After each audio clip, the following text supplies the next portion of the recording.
Okay guys, what is today's date? 26th of August, 5 p.m. I think it'd be a good time to do some revision on some past questions that I have been doing. So yeah, let's go over the LeetCode top interview questions. And then I'll try to do as much as I can, see how much I remember. Yeah, it's three sums, let's go. So three sums is a build up on two sum, and it's going to use a binary search. One of the prerequisites for a binary search is that we do require a sorted array. So we do nums.sort. This returns none, but it does sort the array in place.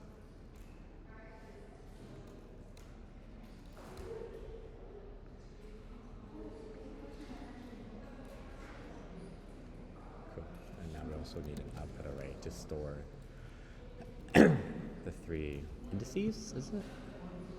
No, the three actual values that add up to 0.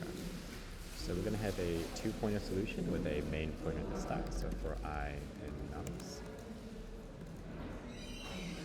it's going to be I. And we'll set our left and right to be, our left is going to be I plus 1, while our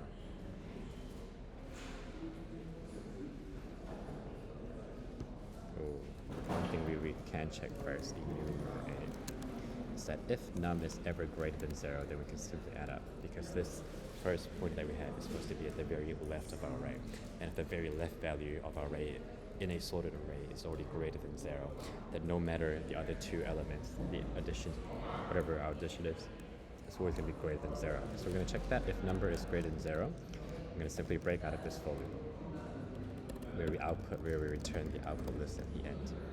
After that, we can initialize our left and right pointers. So our left is going to be 1 ahead of our index, and our right pointer is going to be at the very end. Length of nums, we can do it for 1. One other thing that we probably need to check for here is that, let's say there's negative 1, then negative 1, and then 0, and then 1. What's going to happen is the negative 1 is going to match the 0 and 1, so it's 1. But then if the 1 goes to the next one, it's going to be negative 1 again, so it's going to be the same. So well, we don't want that to happen. So if we're going to check if the value of the current I is equal to the I of the value of the one before it, then we're simply just going to continue and move on to the next indices. Now that we have this, let's set up our while loop. So while L is equal to or greater than R, is less than or greater to R, where R is inclusive. R is inclusive because it says we need to check R. Yeah, that's correct. Then let's get into our binary search. So the addition is going to be equal to num plus nums of the left pointer plus the nums of the right pointer. Let's check if addition, if greater than 0, what does this mean? If the addition is greater than 0, that means our right pointer will need to come in one more. So R minus 1. But if addition is smaller than 0, this means that our left need to go up by 1.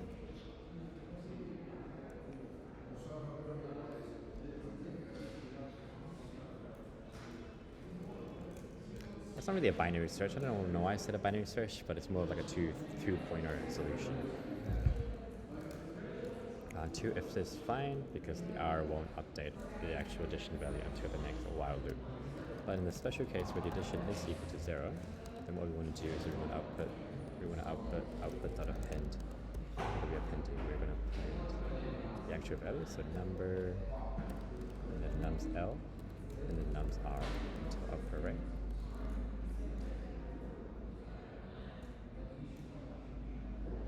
Yep, that sounds fine.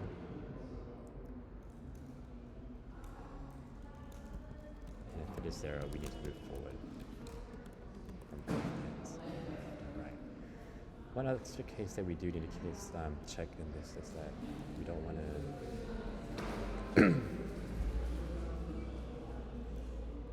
we don't want the inner value to add it twice.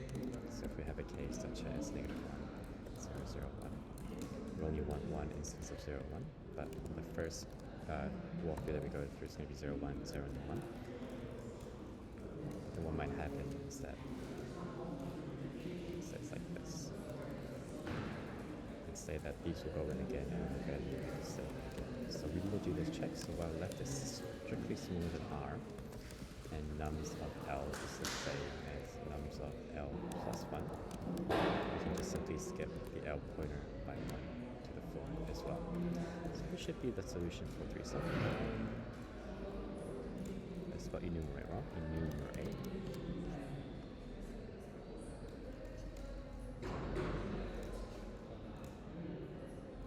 So this isn't quite right. It seems that the 2 for this one got added twice, which shouldn't be happening.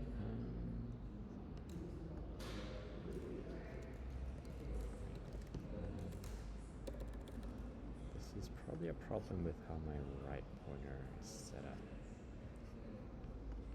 So it has to be strictly this. We don't want it to be the same. Of course, there's that special edge case where if not nums. Oh, okay, it's not actually if not nums. This is an edge case. Let's take it through it here. 0, 0, 0. So left is going to be 0, L is going to be 1, and R is going to be 2. So that's fine. Index 0. Left is going to be 1, and R is going to be 2.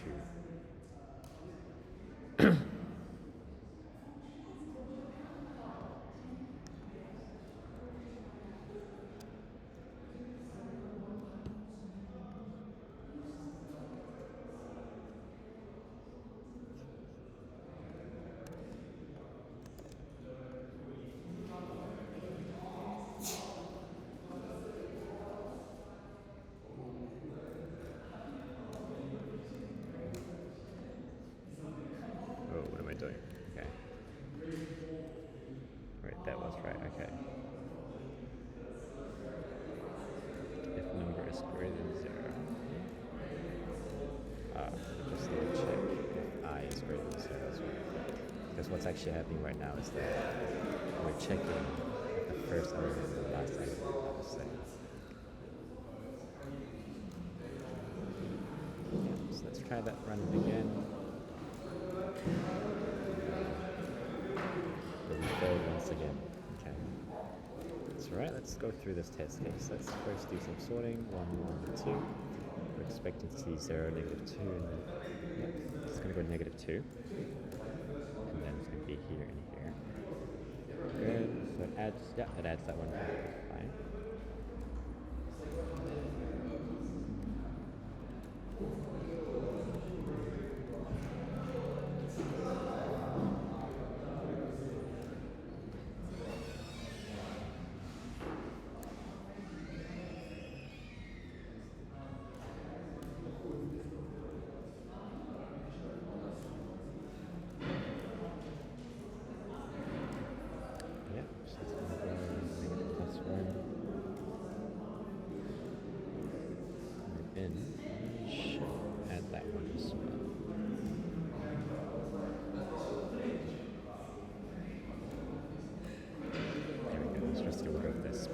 What was happening here?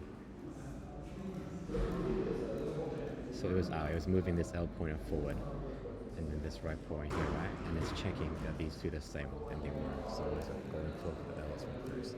So we want to first move the left pointer, and then do the rest of the others. Cool. So let's do sums. Let's do set matrix zeros.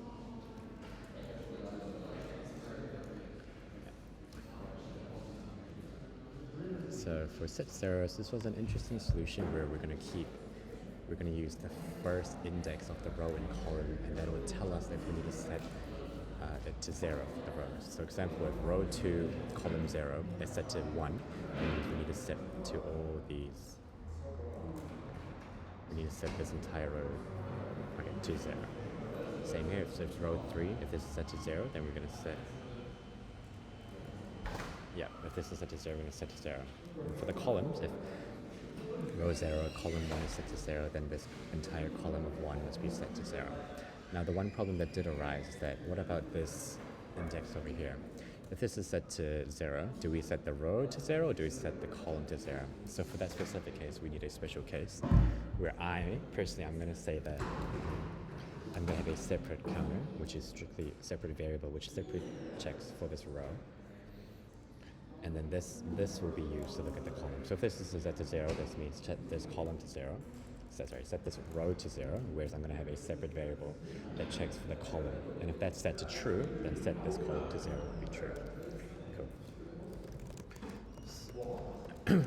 So I said I would do that for first column. It's going to be false. And then let's find the length of our matrices. So n is going to be our range, and m is going to be our column length. So for I and n,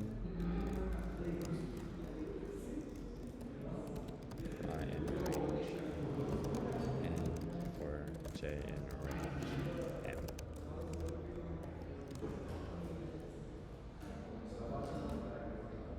So our first set is going to be actually setting it to 0. So if so let's first check it. If we're ever on the first row, so it's going to be, so if I equals 0, it's going to be if matrices, actually we don't need to do this for literally everything, we just do it for each row.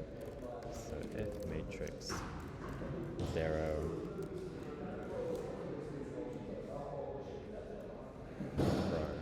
so row 0, 0.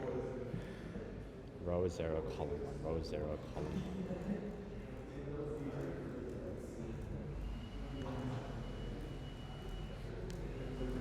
What about matrix 2, 0? That's going to give me 2, 0 here. Okay, yeah. So for I 0, if this is equal to 0, I'm going to set the first column is going to be set to true. Go into the actual thing. So let's check it. So if matrix I and j is equal to 0, then we're going to set matrix. We're going to set, what is this? We're going to set the first,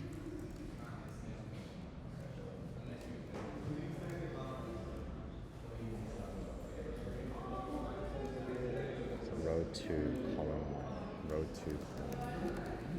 Why am I getting this confused? Row 2, yeah, row 2. So row 1, 2, 3, row, column, row. So set the row's first column to 0, and then set the first row for this j's column to 0. So now we're going to do a reverse function. We're going to do for row in range, but we're going to start from the end. So we're going to start at the end, and we're going to walk towards 0. Should start from -1, so that we don't get messed up. For column in range, and -1, and -1. And the reason why we want to start from the behind side is that if we start from the 0, let's say for example here, we'll start here, set to 0, and then we'll set this whole row to 0. And then what might happen is that we go next to the next element here, and then this looks at 0. So this will tell us, oh, we're going to set this whole column to 0, whereas that's not really the actual case. But if we start backwards, we can avoid this issue here. That's why we're going to start backwards. Cool. So for row and for column, we got that going.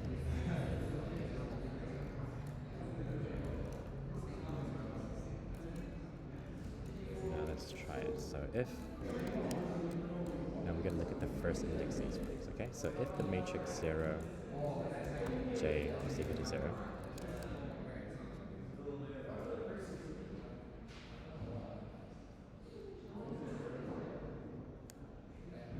if matrix row 0, yeah, so we're going to do column is set to 0, then this means that we're going to set, we need to set every element here to 0. Oh.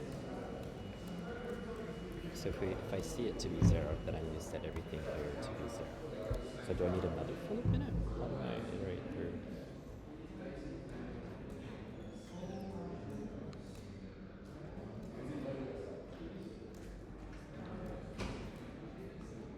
No, I just need to set this specific set to 0.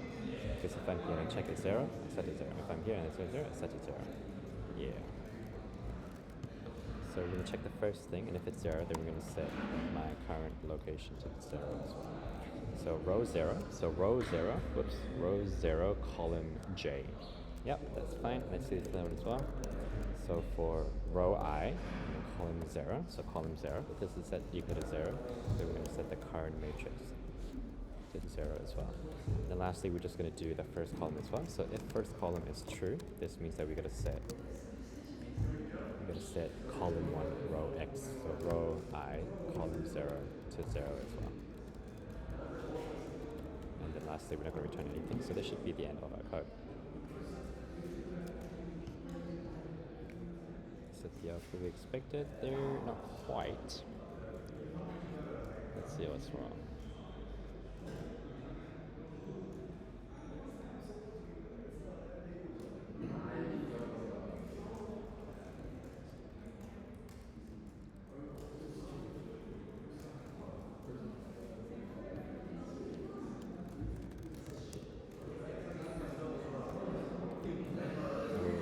So there, I do remember one. We're not going to actually go towards all.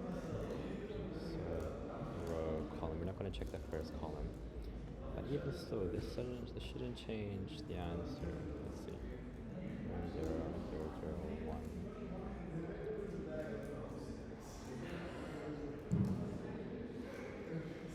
So the top is changing.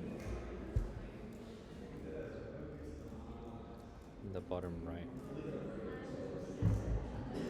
The bottom right is changing, which should not be changing. Okay, so the bottom right value is changing, which it shouldn't be. So there's probably like an indices problem. Let's see. So if for any row the first is 0 instead of true. If matrix I, so if the value R is 0, set skip. We need to skip the first column as well, because we're going to do a special case for the column. That doesn't change anything, but let's see.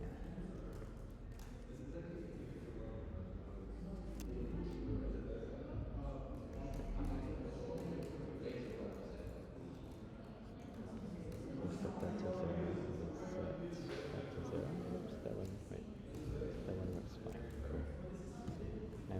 Backwards, right? So for I in range, so 2. So row 2, we're going to start on row 2, and then we're going to start on column 2 as well. So it's not like that.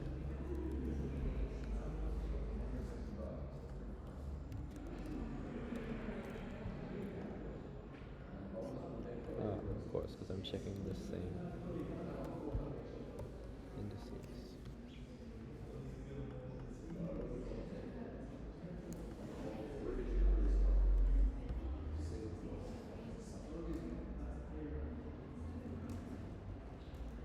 So if row 0, oh no, okay. Can't believe I've done this.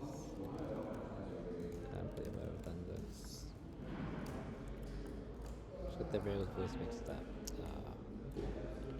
It's alright though, there was some other errors as well.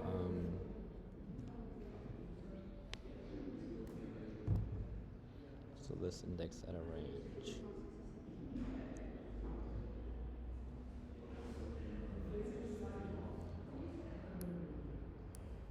Wait.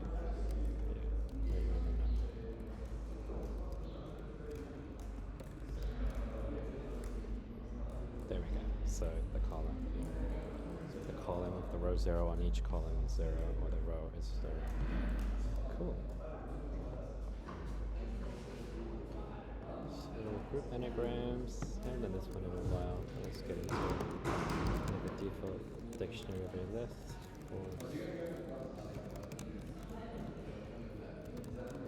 Type array. It's going to be only lowercase letters, so we know it's going to be 26 at most.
pentagram.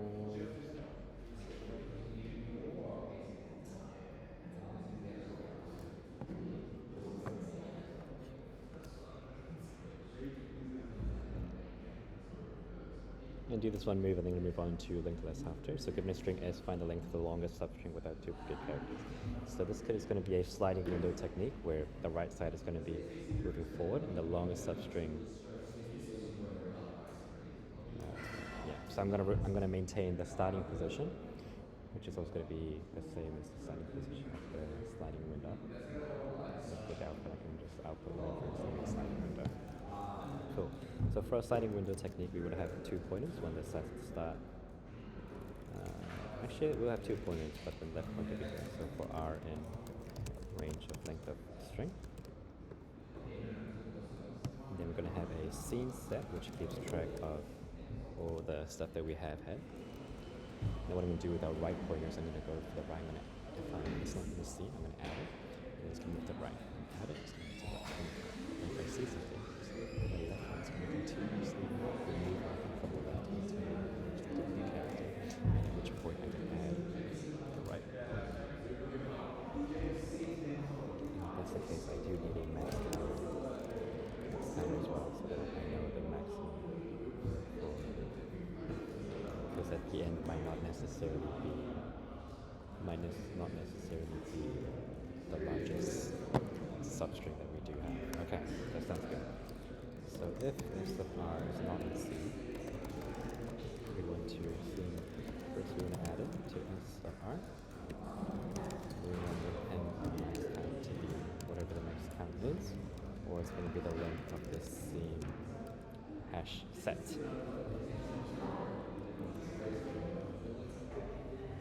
We can go for that. But if the S has been in C, what do we have to do?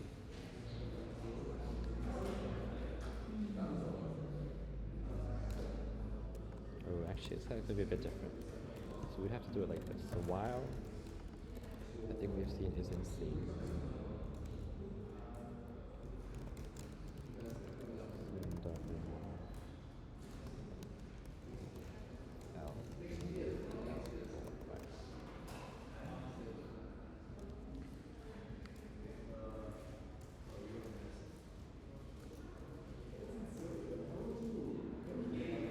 do we know the starting start for the long substring?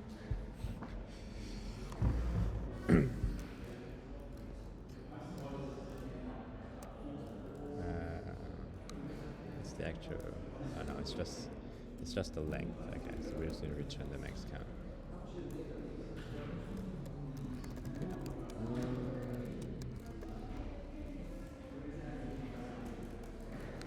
We can use the length of scene, I'm pretty sure, or we can use R minus L plus 1. Let's see if we can use that. Yeah, cool. So that's the length of the longest substring. Let's see what I had before I wrote this.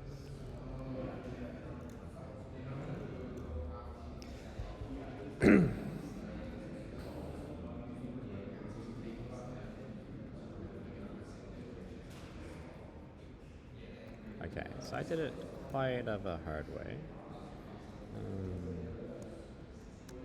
Maybe this just proves that I'm getting better, perhaps. Yeah, this makes sense to me. This is longest substring without repeating characters. Now let's move on to a different question. Let's do a lengthless question. Add 2 numbers. We'll do one of this, and then one of tree and graphs, and then one of backtracking, and then maybe a design question if I do enough time for this. So whatever I have. So I'm given a non-empty linked list representing 2 non-negative integers. The digits are stored in a reverse order, and each of them.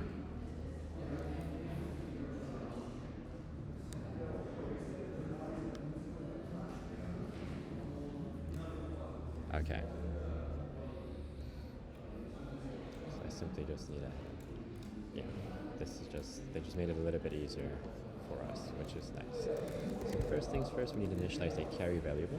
Because for this middle case here, if we do 4 plus 6, then we need to add 1 to the carry of the new node after. So at each point, I'm thinking we just get the value for each node, add it up do I have to do this in place, or can I create a new linked list? Let's say they will create a new linked list. So we create a new linked list, set that value to this linked list, and we'll go on to the next one with the carry variable being added as well. Cool. So let's do it. So the head is going to be a new listener. Let's call it node actually.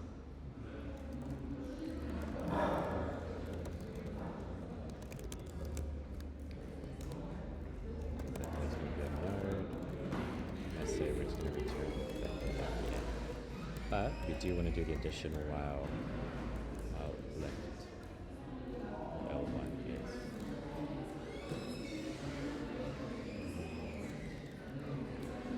While L1 exists, right? So while L1. So let's get into it. So the summation is going to equal. Is L1 and L2 the same length? Is it guaranteed? Should be. So L1 dot value plus L2 dot value plus the carry node. And we're going to check if the summation is greater than or equal to 10. The carry is going to be 1. And we're going to subtract 10 from the summation. Else we're going to reset the carry to 0. For this new node, dot value is going to be the summation. And then create a new node. New node is going to be 0, and then node.next, so new node, and it's now going to equal new node. And then with that we can go into L1 equals L1.next, and L2 equals L2.next.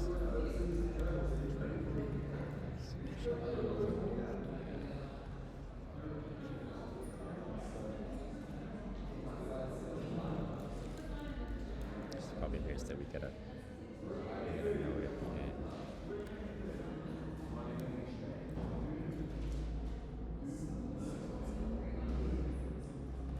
Simply do a check here.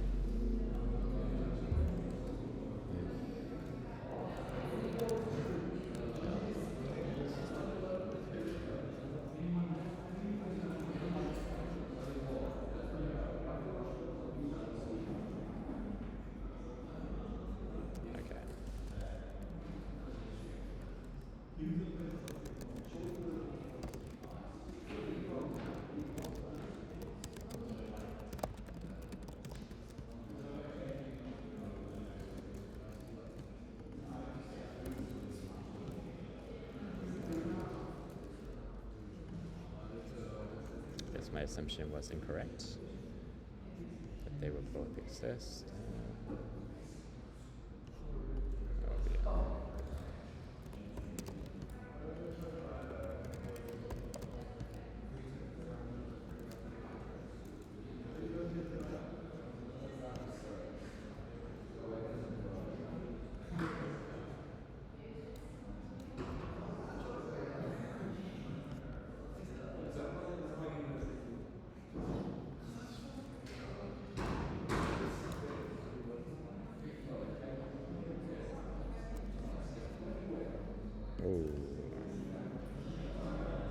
It's going to be infinite loop, yeah. Let's think about this.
It's not even next, it's just going to be itself, if they exist. If it doesn't, it's just yeah. Okay.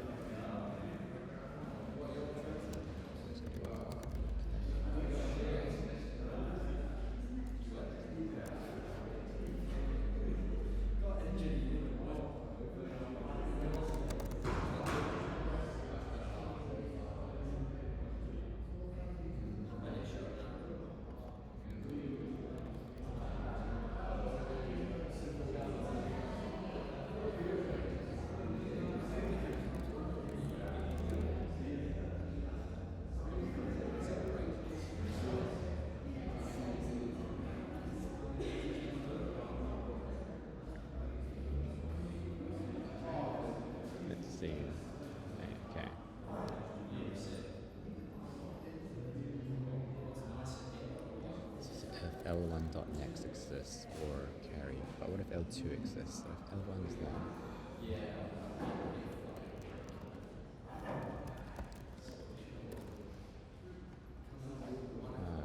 wait, this might not work.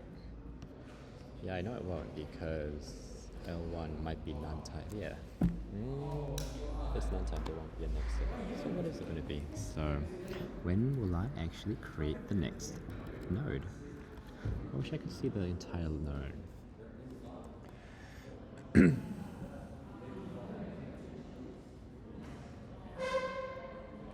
Let's do it after this, because then at that point I do know another node will exist. If it's none, it won't exist, right? So F1 or L2 carry. At this point, it might be none. But if carry does exist, then the next value does need to be here as well. Yeah, there we go. Cool, nice. So that's linked list.